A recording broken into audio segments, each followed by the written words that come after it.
وبعد الافتتاح بكام يوم قلت لازم اروح اجرب كشري اهل مصر، عامل ضجة كبيرة في المطرية وتحديدا في التعاون قدام البنزيمة. اول حاجة بعملها زي ما انتوا عارفين بحب اصور الشباب الجميل اللي ضحكة في وشه زي العسل، والشاب اللي كان واقف على الكريب ضحكته جميلة وعامل بهجة في المكان. وقعدت بقى ايه اصور الراجل اللي عمال يقلب في الطواجن، ودي كانت سريعة ما شاء الله، قلب طواجن كتير وضحكته زي العسل. ورحنا بقى نجرب من المكان الكشري بتاعهم اللي جاي مخصوص، ناس كتيرة شكرت فيه وقالت لي روح جربه. وجربنا من عندهم البيتزا، وجربنا من عندهم الفرايد تشيكن، وجربنا من عندهم برضو السندوتشات السوري، وجربنا من عندهم البرجر. حاولت اجيب لكم كل حاجة من عندهم، والرز دوت نزل لنا هدية من المكان. ودوت الاسعار، حابب اشيد ان الاسعار كانت جميلة جدا. ونخش على ريفيو. اول حاجه بقى نبدا بيها البيتزا. طلبنا بيتزا فور سيزون. طبعا البيتزا بتتاكل بالايد كده بالصلاه على النبي. منيو ما شاء الله كبير الله أكبر. بيتزا فور سيزون عندهم عباره عن دجاج وسلامي وبسطرمه ومشروم وخضار. احنا جبنا الميديم بتاعتها وسعرها 81 جنيه. دي اول حاجه نبدا بيها سلايس البيتزا الجميل. بسم الله الرحمن الرحيم.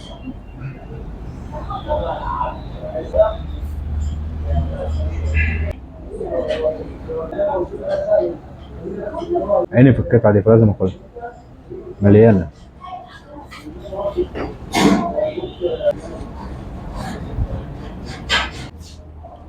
حاطين نوع جبنه حلو ومميز وتشد، وطعم الجبنه دسم، والاطراف بتاعت البيتزا خفيفه فيها طعمها حلو، فانت ممكن تاكل البيتزا كلها وما تحسش ان هي تقيله.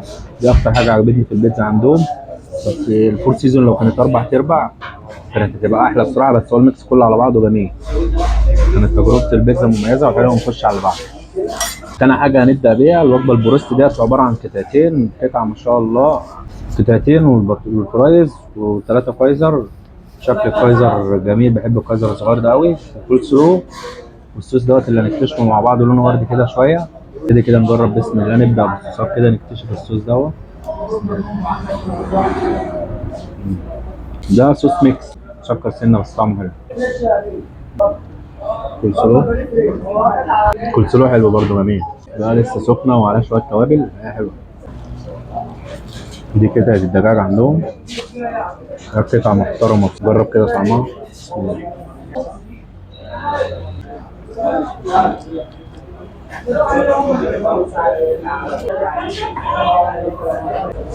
شوف كده القطعه التانيه من جوه.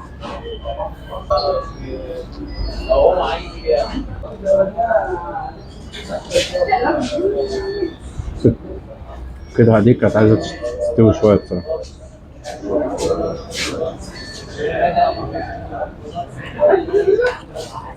سعر الوجبه البروست دي كلها كده عامله 65 جنيه. خش على اللي بعده. خشينا على اللي بعده. طلبنا من عندهم برضو شاورما، نجرب الشاورما بتاعتهم. ده كده شكل السندوتش عندهم السوري. بسم الله.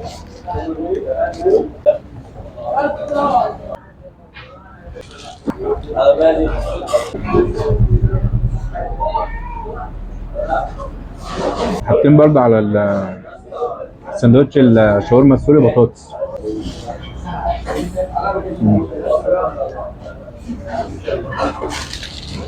سعر السندوتش السوري عندهم شاورما الفراخ ب 40 جنيه. خش كده بقى على الشاورما اللحمه. سندوتش شاورما اللحمه سعره 40 جنيه برضه.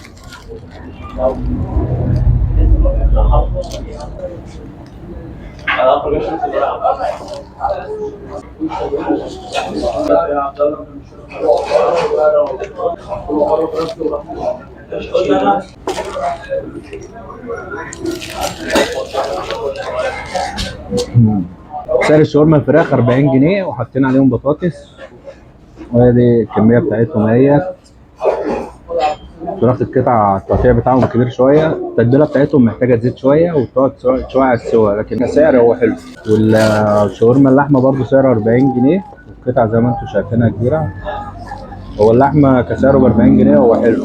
برضو التتبيله محتاج تزيد شويه، ولو هينزلوا معاها توميه هتبقى احسن بكتير بالنسبه للعميل. الناس بتحب تاكل الشاورما السوري بالتوميه، بتبقى ألذ بصراحه واجمل. وحتى الفراخ هنا ما فيهاش توميه، الصوص اللي هم حاطينه، فلو كان حاطط عليها صوص توميه كان هيعلي التيست معاهم.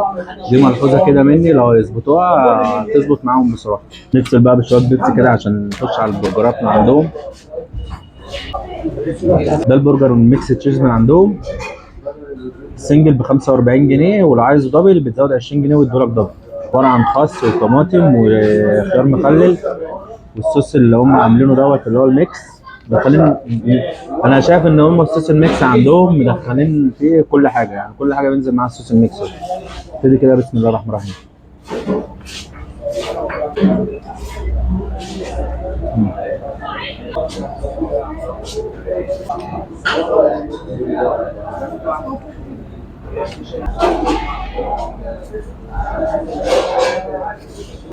بطاطس جميله والتتبيله بتاعتها حلوه قوي وسخنه. اكتر حاجه باينه في السندوتش طعم العيش، طعم العيش طري وجميل بصراحه. خش بقى على الكشري. اوبا. بعد ما اتحرقت نكمل صب الصلصه، ورجعت لكم تاني نصب الصلصه. صلصه مولعه، شطه حلوه قوي كده. نزلين ليمون، ادي الليمون على الكشري. الكشري جاي له مخصوص. طبق الكشري ده سعره 20 جنيه، ده كميه حلوه. حاسس ان اكتر حاجه هتعجبني هنا الكشري، انا جاي عشان الكشري. بسم الله.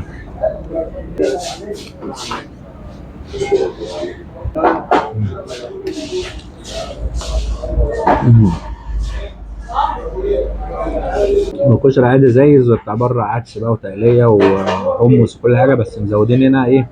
العدس الاصفر مع العدس الاسمر وعدس اصفر، على التيست وطعمه جميل. اضافه حلوه قوي قوي قوي قوي. بيعلي تيست الكشري. الصلصه مميزه وطعمها حلو.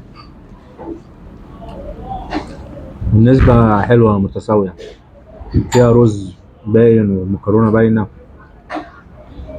شعريه، سباكيتي، فهي كميه متناغمه مع بعض. الحمص كتير. سعره 20 جنيه حلو، طعمه مميز. طعم الكشري ذات نفسه مميز. كشري موت. انا ممكن اجي كل يوم بقى عشان اكل الكشري.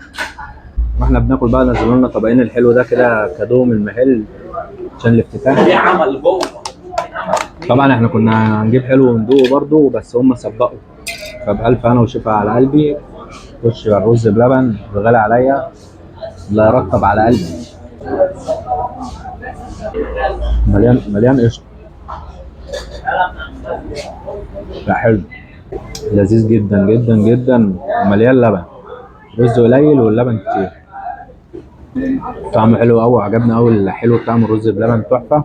هسيبه كده اقفل معاكم الفيديو. وبعد عجبكم الفيديو بقى ما تنساش تدعمنا بلايك. ولو جربتوا المكان دوت تقولوا لنا جربتوا ايه وايه رايكم في المكان، ولسه ما جربتوش المكان تعالوا جربوه. عندهم برضه حاجات تانية، عندهم مشويات وكريبات وحاجات كتيره ممكن تجربها. المنيو عندهم ما شاء الله كبير.